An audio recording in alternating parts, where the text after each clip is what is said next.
Olá, pessoal. Nessa aula, nós vamos discutir o tema Controle Postural de Mobilidade, da disciplina Aspectos Funcionais Avançados da Neurociência e na Fisiologia, na Fisioterapia Neuromusculoesquelética. Então, o objetivo dessa aula é discutir os conceitos de controle postural de mobilidade e analisar criticamente a utilização dos instrumentos de avaliação e intervenção para a melhora do controle motor nas pesquisas científicas. Para isso, a gente vai fazer uma discussão inicial dos conceitos que foram enviados para vocês estudarem, retirar esses conceitos dos livros. E depois a gente fazer uma problematização em relação aos conceitos baseados nas pesquisas produzidas pela pós-graduação e artigos produzidos e publicados na literatura. Em relação a métodos de avaliação utilizados para identificar o controle postural de mobilidade, métodos de intervenção, resultados de estudos e finalizar com essa reflexão crítica que também foi enviado para vocês nos trabalhos, tá? Então, iniciaremos essa primeira parte com a discussão dos conceitos. Então, para a discussão dos conceitos, foi lançada a primeira pergunta: qual a diferença entre postura, controle postural e estabilidade? Então, vamos usar como parâmetro a resposta de Admilson, que ele descreve que a postura é o alinhamento biomecânico e a orientação no corpo no ambiente. Então, levando em consideração a postura em pé, então o alinhamento entre as partes do corpo, do indivíduo, no ambiente, então caracteriza a postura. Então, caracterizando a postura em pé, a postura de cócoras, ou então, por exemplo, a postura sentada. Então, de acordo com esse alinhamento, a gente tem a caracterização da postura. Então, na literatura, a gente tem um conceito de postura ideal, que é aquela considerada a postura em que se tem o menor gasto energético e o melhor alinhamento entre as partes do corpo, que a gente conhece tanto, que é a cabeça, olhos a nível do horizonte, cabeça nivelada, ombros nivelados, uma certa cifose dorsal, lordose lombar, membros inferiores eretos, e o pé duplamente apoiado no chão, Então, a gente tem considerada essa postura ideal. Orientação postural é a relação entre os segmentos corporais e entre o corpo e o meio ambiente da tarefa que está sendo executada. Por exemplo, então, orientação postural, essa pessoa está agachado para pegar o objeto no chão. Então, essa relação dessa orientação postural relacionada a uma tarefa, a gente chama de orientação postural, E tem também o conceito de controle postural. Então, o controle postural, de acordo com Admilson, que ele respondeu corretamente, é o controle da posição do corpo no espaço por propósitos de estabilidade ou equilíbrio e orientação em relação a alguma tarefa, Então, por exemplo, a gente tem várias posturas, Então, para a gente manter essa postura, é necessário um controle postural, ou seja, é necessário que o equilíbrio ele atue aqui nessas posições, Então, se estabeleçam estratégias de equilíbrio para a manutenção dessa postura do corpo no espaço. Então, nós temos aqui como exemplos uma mulher sentada, mantendo uma postura sentada, estática numa cadeira. Então, a postura dela é uma postura sentada, em que a gente tem esses alinhamentos corporais, da cabeça em relação ao tronco, o tronco em relação ao membro e a orientação em relação ao espaço, a postura sentada. Mas é também necessário um grande trabalho de controle postural para a manutenção desse tronco e desses membros nessa posição. Então, a gente tem um trabalho de controle postural aqui, para a manutenção dessa postura. E aqui um carteiro, na postura em pé, realizando uma atividade com o membro superior. Então, é necessário um grande trabalho para manter essa postura, né? Um trabalho de controle postural de vários fatores envolvidos, vários sistemas envolvidos, para que ele consiga realizar essa atividade, essa tarefa na postura de pé. Né? Então, a gente tem esses exemplos. E quando a gente fala quais são as formas utilizadas na literatura para avaliação dessa postura ou de controle postural? Então, para avaliação postural, o que a gente tem de mais comum é a avaliação fotográfica, né, em que a gente tem essa postura ideal, que a gente parte como a referência e a gente vai analisar qual a postura do indivíduo, né? Então, esse tipo de avaliação, vários autores eles tentam criar uma forma de avaliação, mas ele é muito falho. Por quê? A gente tem o que a gente chama de atitude postural no momento da foto. Então, por exemplo, esse mesmo indivíduo cuja imagem foi tirada em vários momentos, ele pode assumir vários tipos de posturas diferentes. Então, vários tipos de alinhamento da cabeça diferente, do tronco. Então, a atitude postural dele foi diferente, né? Por isso que muitas vezes essa avaliação postural é falha. Por que eu digo isso? Porque muitas vezes a gente usa a avaliação postural, esse alinhamento, como um desfecho primário do nosso estudo e a gente muitas vezes não consegue achar diferença antes e após uma intervenção. Né? Então, você faz um trabalho, por exemplo, de fortalecimento, alongamento, né? Equilíbrio, e a gente não consegue achar essa diferença. Muitas vezes, por quê? Quando a gente começa, né, a fala para o indivíduo que a gente vai tirar a foto, automaticamente que o indivíduo ele assume essa postura no repouso, por exemplo, ele na hora da foto, ele se ergue e tira essa foto aqui. Então, após a intervenção, a gente não vai saber se essa seria, né, a postura dele de repouso ou não. Né? Alguns autores eles descrevem algumas estratégias, né, para a gente minimizar essa atitude postural forçada, né, do indivíduo, mas assim é uma avaliação bastante falha, né? Porque ela não reflete diretamente muitas vezes a postura de repouso do indivíduo. Então, é um fator para a gente levar em consideração na avaliação postural. Por que a avaliação postural muitas vezes não tem diferença? Né? Muitas vezes a gente faz estudos também fazendo avaliação postural, esse alinhamento em pacientes de diferentes características, por exemplo, obesos, eutróficos, pessoas com dificuldades respiratórias, né? Então, às vezes a gente também não consegue encontrar, né, devido à atitude postural que o indivíduo ele assumiu durante a fotografia. Então, essa avaliação estática, né, momentânea, transversal com a fotografia, ela é muito falha nas pesquisas científicas na nossa área. Em relação à segunda pergunta, né, dos conceitos iniciais, qual a diferença entre centro de gravidade, centro de massa e centro de pressão? Né? Então, todos esses conceitos têm a ver com o conceito de estabilidade que foi da pergunta anterior. Né? Então, a gente vai usar como referência a resposta de Juliana Teixeira, certo? Então, para Juliana Teixeira, o centro de massa é o ponto central onde se encontra o centro da massa total do corpo do indivíduo. Tá? Então, a gente tem esse centro de massa, que é esse ponto. E o centro de gravidade seria o ponto onde é aplicado a força de gravidade do corpo. Né?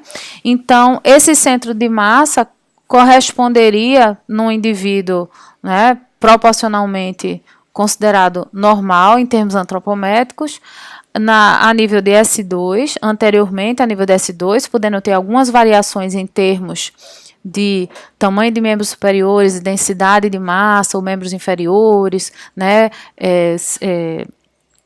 tamanho do abdômen, mas tradicionalmente ele é mais ou menos, né, a nível na frente de S2, podendo ter uma variação entre homens e mulheres, esse centro de massa, e é o local onde o centro de gravidade se projeta a partir dele para baixo. Outro fator que a gente tem que levar em consideração é que na posição ortostática, a área do corpo da gente que vai estar em contato com o solo vão ser os nossos pés. Então, é nessa região em que nós vamos ter a atuação do centro de pressão. Né? Então, o centro de pressão, de acordo com Juliana Teixeira, é o centro de distribuição da força total aplicada ao solo. Né? Então, essa superfície de apoio, essa área do corpo em contato, ela é diferente em diferentes posturas. Na postura sentada, a área que está em contato com a superfície de apoio seria a região das nádegas, região posterior das coxas. Então, esse centro de distribuição da força, ele é aplicada no pé e vai se movendo continuamente em volta do centro de massa para manter o corpo em sustentação. Então, o centro de pressão seria justamente a área, né, dessa distribuição de força no pé. Por exemplo, qual a região em que a gente tem a maior pressão? Algumas pessoas desenvolvem a maior pressão na região do antepé, outras na região do retropé, né? Então, médio lateral. Então, a gente precisaria ver onde está distribuída essas forças. Então, uma pessoa com uma alteração na postura, por exemplo, ela pode ter uma pressão maior em determinada área do pé, né? E isso pode levar a algumas alterações no próprio pé. O excesso de pressão em determinada área pode provocar algumas lesões, né? Então, por exemplo, nessa imagem, a base de sustentação ela foi reduzida para um pé só. Né? Então, a gente tem o deslocamento do centro de gravidade para frente, né? Quando a gente estica a perna para frente, então, causa um desequilíbrio.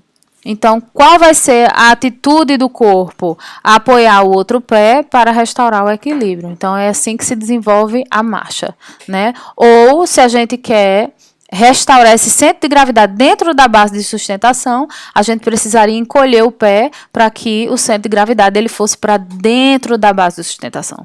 Então, o equilíbrio seria aquele momento em que a gente vai deslocando o centro de gravidade dentro da base de sustentação e utilizando todos os mecanismos necessários para a manutenção da postura e do equilíbrio.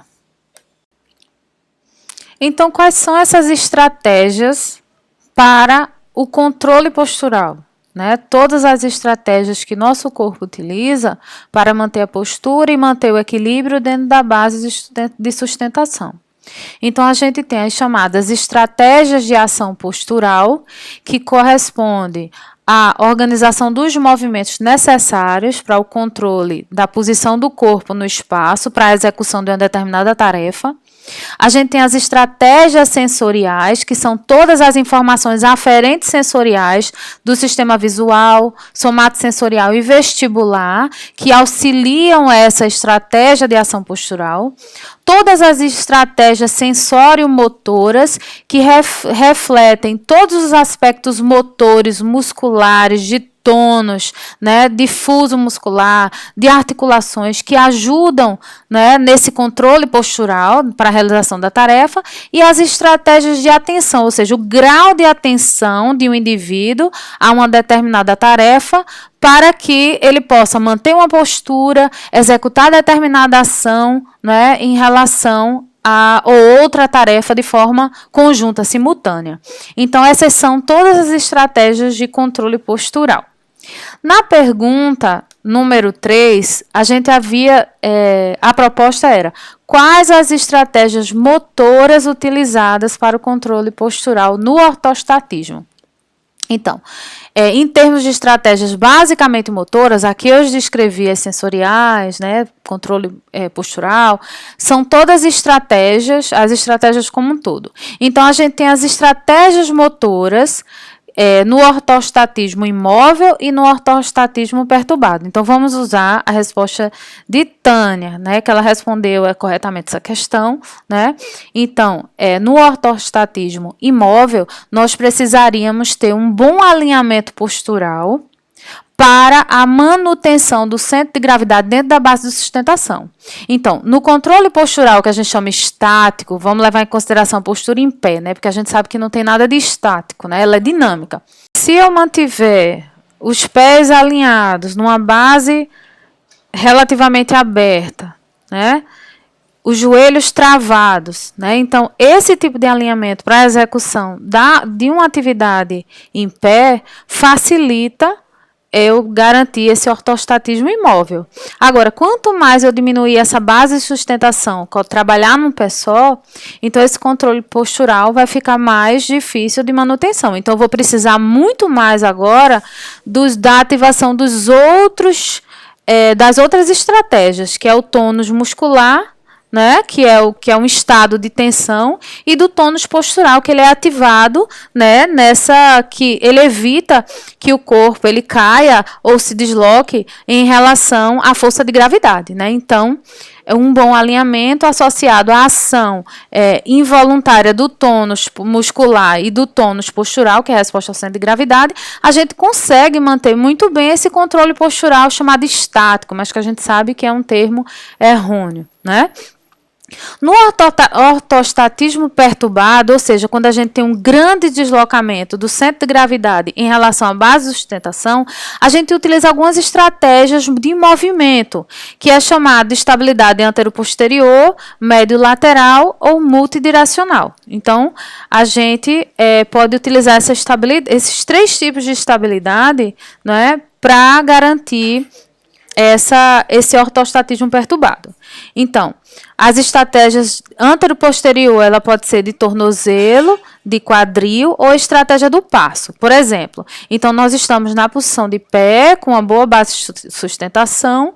Então, nosso corpo, ele faz um movimento anterior e posterior a partir da dorsiflexão e flexão plantar do tornozelo, garantindo essa estabilidade do centro de gravidade.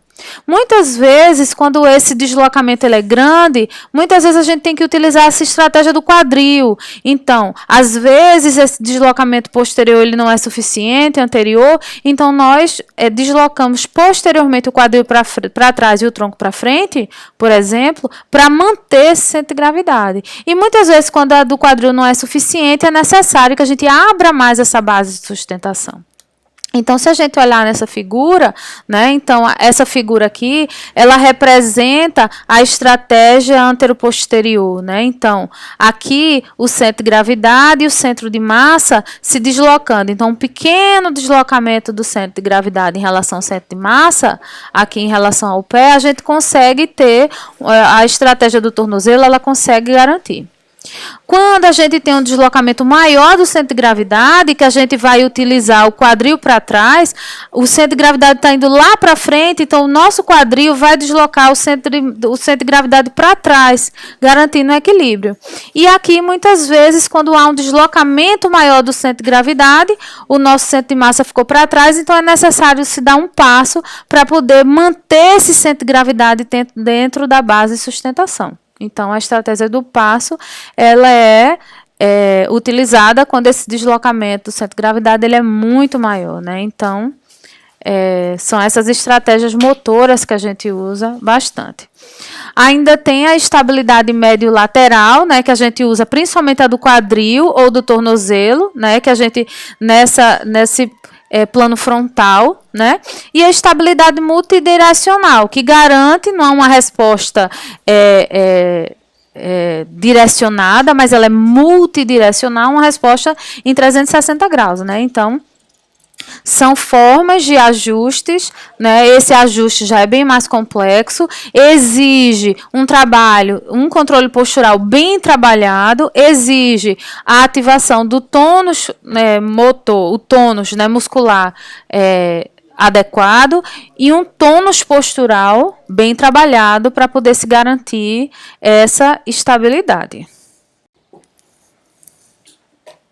A quarta questão perguntava o que é controle postural antecipatório, né? Então, vamos utilizar a resposta de Raíza, né, que respondeu corretamente essa questão, em que o sistema nervoso central ele pré-sintoniza todos os sistemas necessários para realizar a tarefa.